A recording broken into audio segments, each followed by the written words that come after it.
Patients always be surprised to hear that when they come into our weight loss programs, we don't actually reduce calories, right? We sometimes even have them eat more calories, like more of the whole grains, right? More fiber, right? And they lose weight, which doesn't make sense to them. They're like, wait a second, you're telling me to eat more than I'm eating right now? That doesn't make any sense. But they lose weight. They lose quite a bit in the first 3 to 5 months. They lose. We had patients that lost 40 pounds. It's because when your metabolism is healthy, you're gonna have a healthier weight. And there is a specific probiotic that in a clinical study resulted in an 8.5% reduction in visceral fat mass in adults with obesity, which is really awesome because we're talking about without cutting calories, without exercising, just 8.5% reduction in visceral fat mass. As we mentioned so far, the gut play a role in several processes, right? Feeling satisfied from our food. Our gut helps to regulate the intake, number of calories that we are taking in. Bowel movements, insulin synthesis and secretion, insulin sensitivity, and producing important enzymes for digestion, breaking down certain foods, and for example, certain dietary fibers that can only be broken down and fermented by this specific gut bacteria. And we cannot break them down without those gut bacteria. So to better understand the real trigger of weight gain, let's take a look at another interesting article published in the Journal of Frontier in Nutrition. This was published in 2021. This is a really interesting study. On the right side, you can see the healthy state, right? This is what we call a symbiosis state, right? So we have a symbiotic relationship with this gut bacteria. We provide them with fiber through different foods that we eat. They ferment it, and they produce short-chain fatty acids. They produce different metabolites and they also protect our gut from overgrowth of opportunistic bacteria, right? So that's a symbiotic. They help us with metabolism. They help protect our gut. So it's a symbiotic relationship, right? They also help us to regulate our immune system. They have a very important role in doing that and maintaining a healthier gut barrier function. And that keeps healthy homeostasis, right? On the right side, you can see that prevents inflammation, that improves our metabolic function, insulin sensitivity, all of that good stuff, right? On the left side, you can see a state of dysbiosis, an overgrowth of opportunistic bacteria, either imbalance or harmful, decrease in the beneficial bacteria. That could also be. There's multiple types of dysbiosis. In that case, you have increase of lipopolysaccharides, proteins on the outer layer of gram-negative bacteria, and those can leak out through the gut tight junctions into the bloodstream, cause what we call endotoxemia, inflammation. I'm obviously oversimplifying the whole process.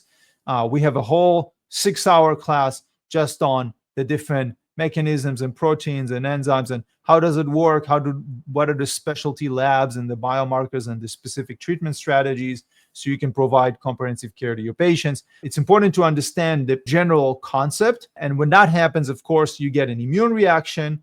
It is very inflammatory, infiltration of macrophages, increase in inflammatory cytokines, insulin resistance, dyslipidemia, the whole thing, right? That's why I mentioned that the gut can also impact the cardiovascular system. Unfortunately, most cardiologists do not address the gut.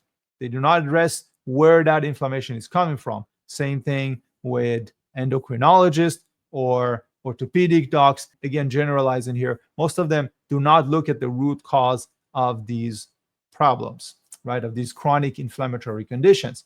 But now you know about it, so now you can help your patients to help identify, you can educate your patients about it and help them to find the appropriate solution for it. On the left side, with an overweight obesity state, there is inflammation, there is typically opportunistic bacteria or some sort of dysbiosis.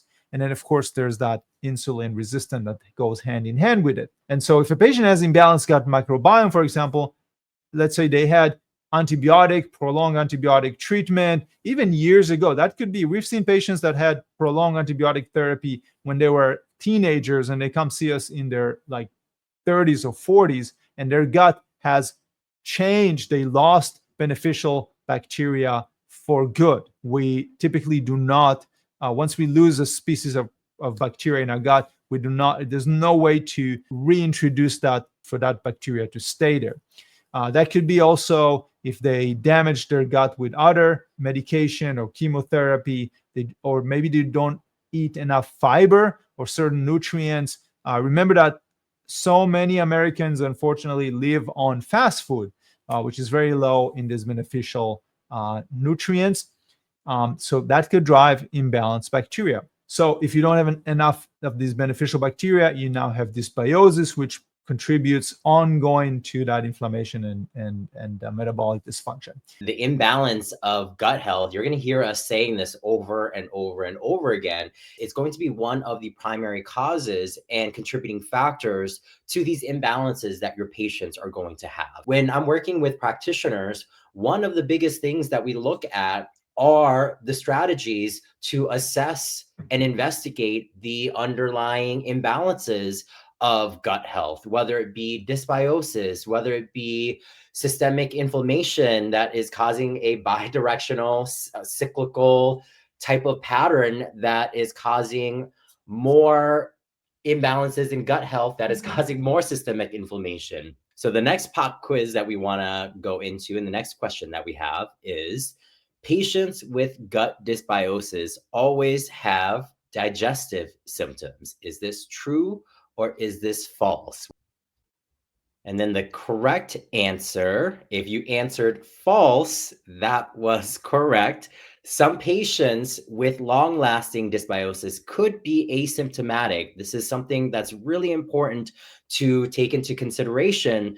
And this is going to mean that there is no or very minor GI symptoms. But dysbiosis can impact other conditions and issues that they may have. This is why it's important to assess for dysbiosis in your patients. And you could read more about this in the articles of gastrointestinal dysbiosis. And this was published in the Journal of Evolution Medicine and Public Health.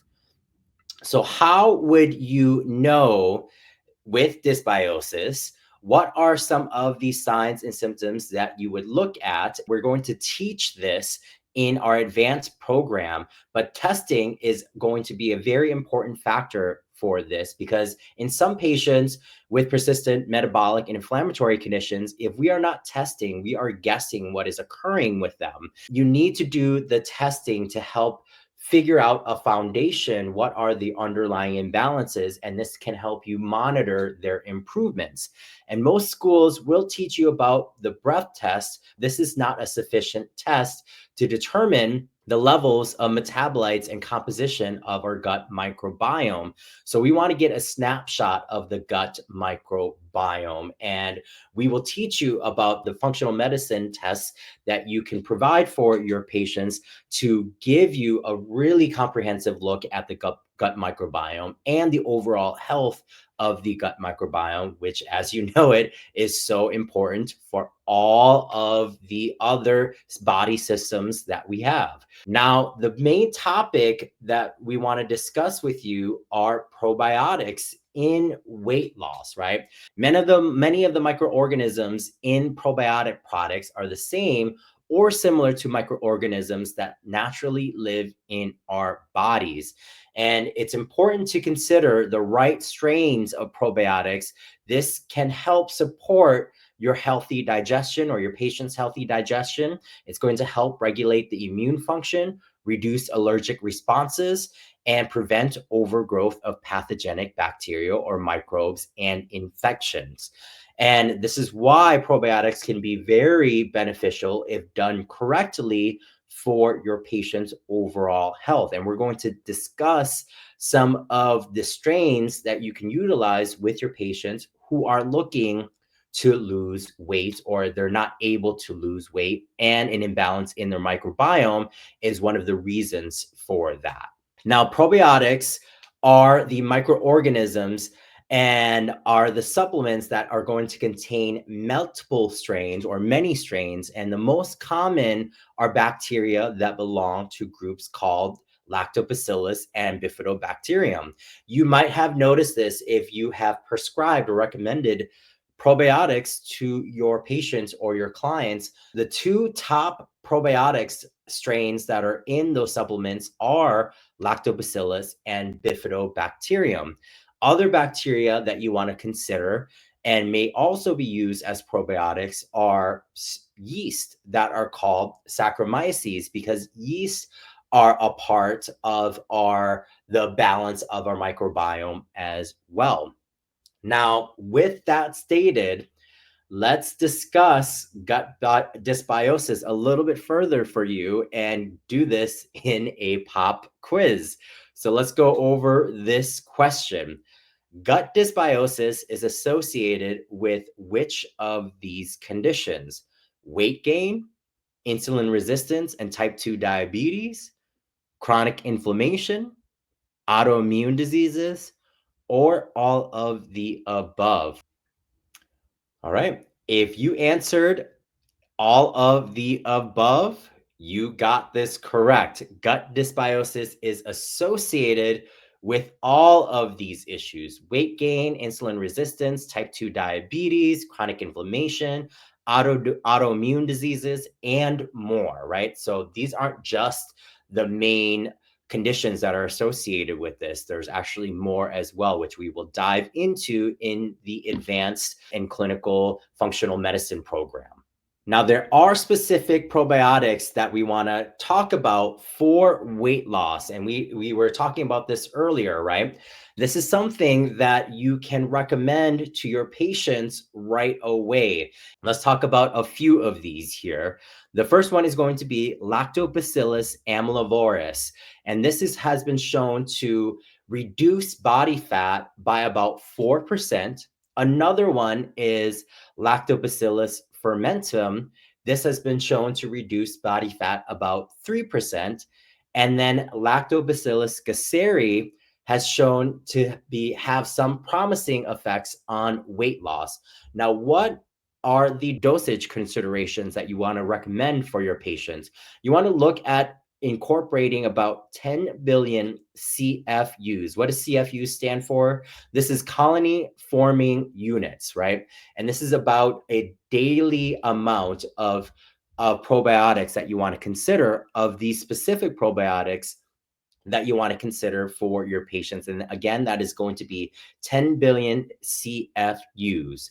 We have a couple product considerations that you can recommend for your patients. These are just considerations. You don't need to necessarily recommend these, but these are some of the products that we have used for our patients in our clinic that we have seen to be clinically effective. We don't have any relationship with these products or supplements, but we wanted to provide these as a recommendation for you. The first one that we want to show is actually going to be, it's Target B2. And this is by Claire Labs. And another one is going to be Flora Mend Prime Probiotics. And this is Thorn. And then the one that we have shown here is by Integrative Therapeutics. It's called Probiome. And these all have the probiotics that I mentioned: the Lactobacillus amylivoris, the Lactobacillus fermentum, and the Lactobacillus gasseri. Now, we also want to mention a lot of patients with weight gain struggle with insulin resistant, type 2 diabetes, impaired glucose metabolism. So if you have a patient that have those conditions, the next probiotic is going to be more suitable because it was associated with reduced rates of obesity. It modulates inflammation and the immune system to reduce inflammation. It also promotes and supports insulin sensitivity to support a healthier weight and blood glucose control, which we know that kind of goes together with so many of our patients. So the specific probiotic is Lactobacillus casei. That is one of the best combinations specifically for probiotics for insulin resistance and weight gain. So that's what we want to use. One of the products that you can find this specific strain is in a product that is called Probiome by Integrative Therapeutics. Probiotics is another product. It's called Probiotics by Clear Labs. So that's another product that has multiple strains together with that specific strain. And if you want to read more about Lactobacillus casei, this is about the history and health-related application. This was published in the Frontier in Microbiology in 2018. Very interesting study. Again, going back into a probiotic that is more specific, if you want to give your patients an awesome win during the first 3 months of them working with you, while you try to figure out the root causes, why they have this struggle weight gain. Once we address the root causes, typically not just the weight is reduced because their body works, their metabolism is better. Patients always be surprised to hear that when they come into our weight loss programs, we don't actually reduce calories, right? We sometimes even have them eat more calories, like more of the whole grains, right? More fiber, right? And they lose weight, which doesn't make sense to them. They're like, wait a second, you're telling me to eat more than I'm eating right now? That doesn't make any sense. But they lose weight. They lose quite a bit in the first 3 to 5 months. They lose. We had patients that lost 40 pounds. It's because when your metabolism is healthy, you're gonna have a healthier weight. And weight gain is a symptom of unhealthy function. There is a specific probiotic that in a clinical study resulted in an 8.5% reduction in visceral fat mass in adults with obesity, which is really awesome because we're talking about without cutting calories, without exercising, just 8.5% reduction in visceral fat mass. So this specific probiotic is Lactobacillus gasseri, and this supplementation reduces visceral fat accumulation. If you want to read more about it, here's the particular study. A really interesting study. It was published in a Journal of Medical Food. And the product that you can find this specific Lactobacillus gasseri is Floramint Prime Probiotic. This is again by Thorne. They also included other species of probiotics that can help with healthy metabolism, like Bifidobacteria longum and Bifidobacteria bifidum. So that would be a good probiotic to consider. It's as simple as adding one capsule a day, right? It's like that's what we love. We love simple strategies to help our patients get great results for our patients. Then our patients come back and say, I've seen all these other practitioners, and you're the first person that helped me with this and my fatigue and joint pain and headaches and weight gain, right? So this is why we're here. We're here to transform our patients' lives and make a massive impact. So thank you for watching. I really appreciate everything that you're doing, and we'll see you in our next class.